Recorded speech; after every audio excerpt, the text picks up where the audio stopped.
All right, so we're gonna move back to the NFL. We got the Week 7 recap. We had some exciting games. I mean, somebody threw up 54, and it wasn't Tom Brady, folks. We had a game where the team scored 5 points. That's right, five. So there's a field goal and a safety.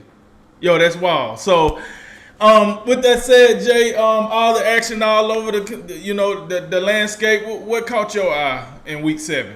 I got I got a warrant out for two teams arrest. Fraud alert, fraud alert. And it hurts me to say this because one of my squad. Look, the Denver Broncos and the Carolina Panthers, they should be arrested for fraud. These are two teams that had us suckered early on last month at 3-0. Right. They're both 3-4 now. They've lost four straight games. Just embarrassing in their own special way. This week, what? Denver got lucky that I don't even remember what we was doing last week or Friday that where we couldn't get together and make this happen. But Denver got lucky because they was gonna get killed on that show. I'm a little bit more calm today. But look, no Baker Mayfield, no Nick Chubb, no Kareem Hunt. So you have Case Keenum, and I don't know any. I don't think I know anybody named D'Ernest in real life. But you had a D'Ernest on the field that night and just running the ball down these dudes' throats. I swear, Vic Fangio, something got to change there. Somebody's getting fired shortly. Vic Fangio will have to pull the trigger on somebody. It might be Pat Shermer. Get the guy, get him. He's got to go at some point because this offense is just pathetic. There was some warning signs early on in the season.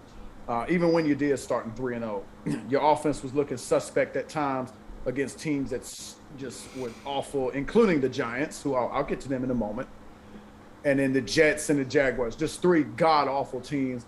Look, you lose to Baltimore, I understand, but then you got a Pittsburgh team who they didn't look like they could figure anything out, and next thing, and they can't run the ball, and then Najee Harris, he's doing whatever he feels like, and then you had, who was it? You had the Raiders. The Raiders after the emails, and they just roll in there like everything's fine. We got Rich Bisaccia or whatever his name is. He's just leading them in. He looks like a veteran head coach, So Denver drops that game, and then you got Cleveland, the wounded Cleveland Browns, and you don't even bother showing up for the first half, the offense that is, and they just D'Ernest Johnson just running the ball, looking like just get his gold jacket ready. He's coming in there. Enough of these guys. Let's go to the Panthers now. The Panthers, the New York Giants. Not only the New York Giants, they had some injuries too. No Saquon Barkley. We can't find him right now. We don't know where he is. He's nursing some toe injury. And then Kenny Galladay not available. I thought it was an ankle. It's some lower, but he's never healthy. I'm getting tired of him. That's true. Kenny Galladay not there. There was probably some other receiver. Did Sterling Shepard play? I don't know. Bottom line is, the Giants are not very good. We've seen it. They 1-5. They beat, I don't even remember who the other team they beat. But Denver beat them week 1 by a pretty wide margin. I think it was, I've been 27-7, something to that effect. The Giants aren't good, and yet they come out there and they just whoop these dudes 25-3. We got Devontae Booker. He's out here scoring. You have, Kadarius Toney. He wasn't even playing. The rookie from Florida.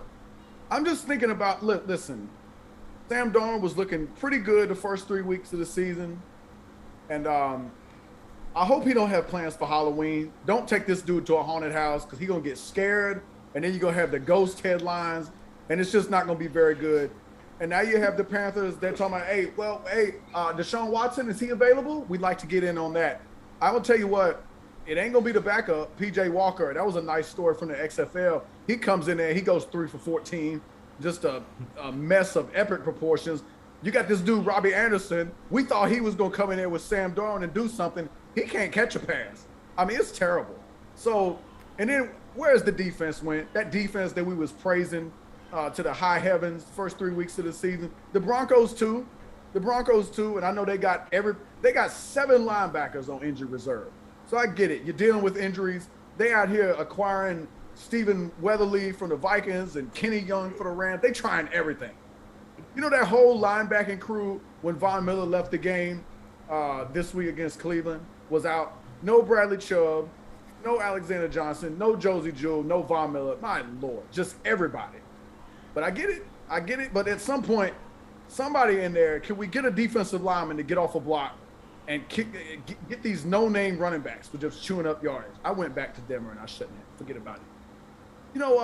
We got another team they're 3-4 as well, and they're in some trouble at this point. I'm not jumping off the bandwagon just yet, but it looks pretty grim right now. That would be the Kansas City Chiefs.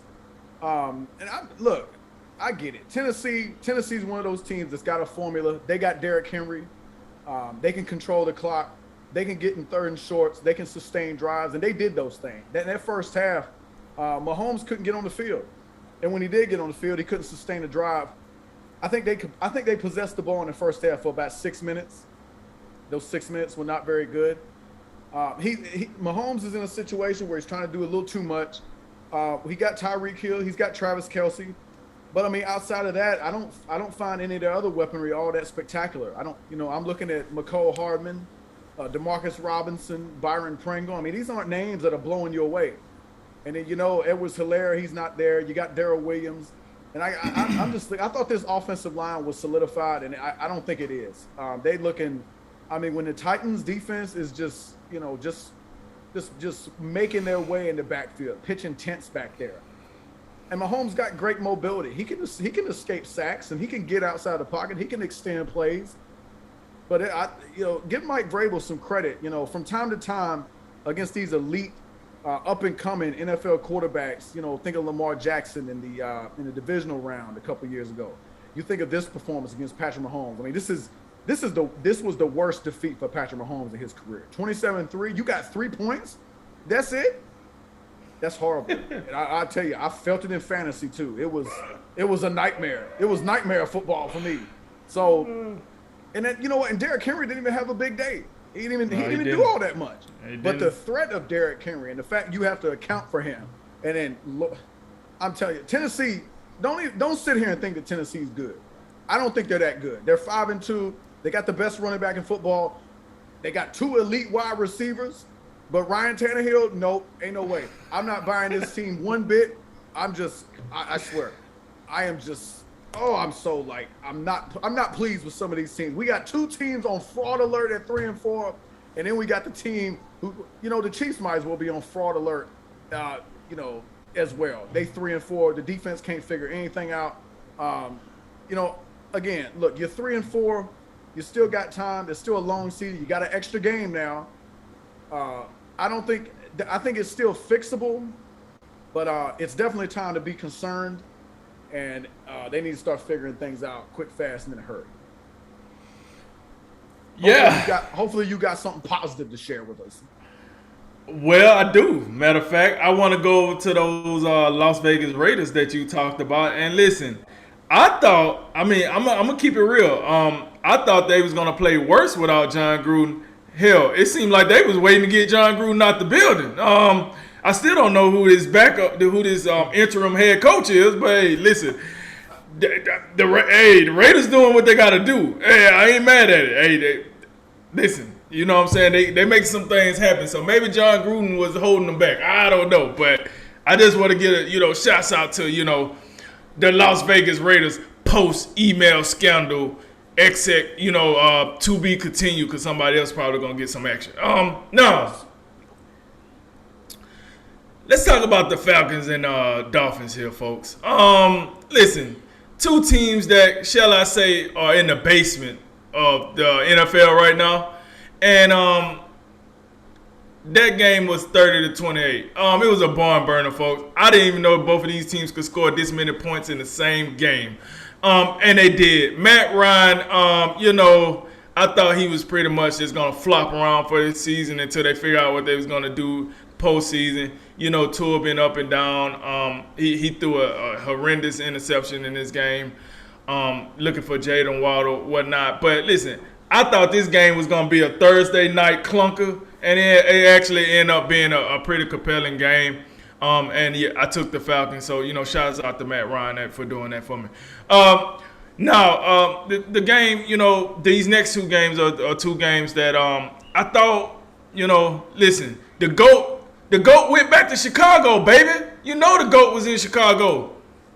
And I ain't talking Michael Jordan when I say he dropped 38. Listen, Tom Brady goes to Chicago. You know, Justin Fields out here. Justin Fields. Look exactly what he was. The field. Because he wasn't hitting on nothing out there. Listen, you're a long way from Ohio, man. You're a long way from Georgia. And listen, this is big boy football, and I mean, you know how you said that was the worst game for Patrick Mahomes. I know Justin Fields was out here like, yo, this is not what I envisioned for myself when I was envisioning myself being an NFL quarterback, because he was out there looking god awful, you know. So for all the fans that clamored and said we gotta get Justin Fields on the field, we gotta get him now. Okay. Go and demoralize him before he can get something going. I hope this is a tough kid, but he keep rolling threes like this against. I'm just saying. That ain't gonna be good. That ain't gonna be good. But over to the Bucks, man. Hey, they made it look easy, man. I don't remember one shot where Tom Brady was even sweating. I think the most he sweat in this game was when Mike Evans gave away that 600 touchdown ball, and then he's like, "Hey, Mike, you got that ball?" I gave it to the fans. See his face? He was like, he's like, I gave it to a fan, So they had cut. That fan got a pretty sweet deal cut to get that ball back. If I must say so myself, they gave him a pretty good deal for that. But hey, the Bucks made it look easy, but make no mistake, that defense is still a liability, folks. That defense can still get that work, but Justin Fields, he didn't exploit the defense. He didn't have much of a running game to help him exploit the defense. I don't know what Allen Robinson doing. I guess he just, I don't know. I guess he on leave, paid leave. I don't know what's going on. Moody, the other wide receiver, Moody. He was in, on his way to the moon because he was not in the game at all. Like, he was like a stock to the moon. That was him because he wasn't there to play at all.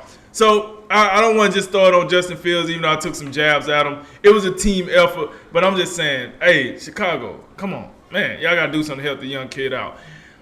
And then the third game I wanted to hit on was a game that I thought was going to give us a good forecast about the AFC. The Cincinnati Bengals and the Baltimore Ravens.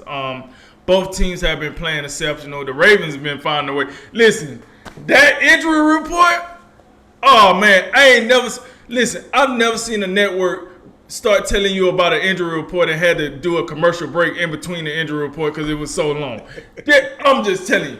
They got so many cats out. It gotta be like some loophole that they using to keep these cats on the roster, because they gotta have like double the roster from everybody else, because that injury list is ridiculous, right? But somehow Lamar Jackson finds a way to get it done every week, whether it's with his arms, whether it's with his legs.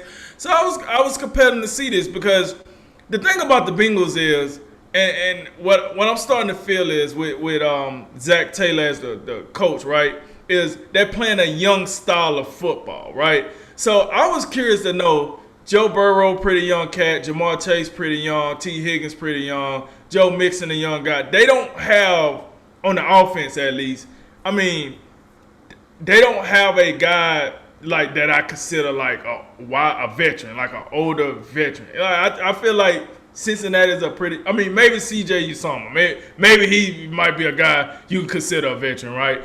But for the most part, it's a young team. So I wanted to see, with the Ravens being a veteran team, minus a lot of veterans because they hurt, how they would like try to mix up things and push. And that's not what happened. The young team pretty much came out and did what they do.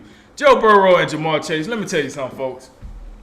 Man, being a Bama fan that I am, I don't give a rip about what they did at LSU. Forget those guys. But let me tell you, this NFL connection, I can't hate on that. And they ain't got nothing to do with my boys. I can't hate on it.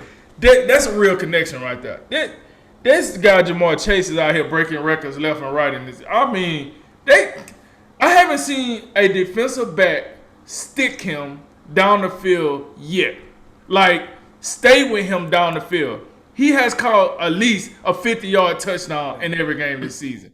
This dude ain't no joke down the field. And then, Joe Burrow, I don't even know if he sets his feet anymore. He just like, oh, he out there. Yeah, I got one-on-one. I'm just going to fling this baby. Loaf of bread, just going down the field, just spinning. And then Jamar Chase come out of nowhere, shake the guy off, and off to the races, man. That connection is for real. You know, I know T. Higgins come back from an injury. We know what Joe Mixon can bring to the table.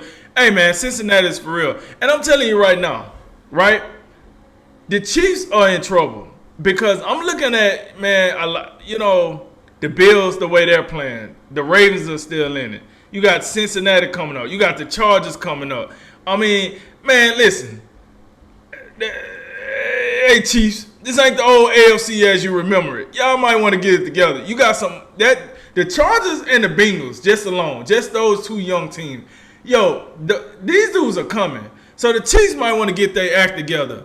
And also, I want to say, rest in peace to Marshawn Lattimore, because you just got straight axe stumped by DJ Metcalf last night on his way to the end zone. I know the Saints won the game, and it was a lackluster game, I must say. But DJ Metcalf just straight, oh man, what was that? Pop one out there. He just like, hey, boom, stepped on him. Took it to the house, and then Marshawn Lattimore, he wasn't the same for the rest of the night. He was in his head for the rest of the night. Like, you gonna treat me like this? You gonna wipe your cleats off on my face mask? Forget you. So, I had to take that dig because I thought that was pretty comical how that went down.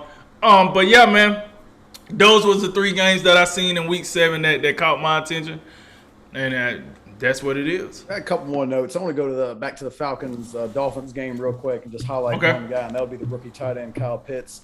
First four games weren't anything particularly great. Last 2 weeks he's got 16 catches for 282 yards, I believe. So he's he seems like he's figured him out. Atlanta's figured out how to utilize him. So when you got him and Calvin Ridley out there, that's a 1-2 punch that can be reckoned with. So shout out to him, and I guess I'll screen it. Good job, Arthur. Arthur Smith, he's doing something out there, so good for him. And then to go back to the Chiefs and just the whole AFC picture, I will say, well, one benefit for the Chiefs, if there is one, is the AFC right now is kind of muddled. I don't, if you're in a situation where you're saying Cincinnati perhaps is the best team right now. Well, no. Let me be clear. I'm not saying Cincinnati is the best team, but I am saying they're making themselves more of a contender as the season go along. Yeah, and by the way, when I said you, I'm not saying you specifically. I'm saying there's some people out there who I'm sure like, oh, Cincinnati, they might be the team. But it's not like the NFC. The AFC, everyone has at least 2 losses. There's going to be an extra wild card. So I just think it's a crowded, murky field when you got – Buffalo's had, they've had a couple games where you're kind of like, oh, really, are they for real? I'm not sold on Tennessee. Cincinnati, they're young and up and coming. They do appear to be for real. But Baltimore, everybody's hurt, so you don't know what to make of them. The Chargers defense stinks, just like the Chiefs defense stinks. So, you never, it's hard to tell with them sometimes. They go as their offense goes. There's just a whole lot of kind of unknown question marks that it remains to be seen how it's going to shake out. If you're in the NFC, you'd be in trouble. You got Arizona at 8-0 or 7-0. You got Green Bay's got 1 loss. Dallas has got 1 loss. The Rams have 1 loss. The Bucs have 1 loss. It's crowded, and there's a lot of – the NFC looks to be a little more top-heavy right now than the AFC, so I think that's something that is in the – that's one positive in a pool of negatives that the Chiefs just swimming in. Did they have one more thing? No, I didn't. Moving on to college football.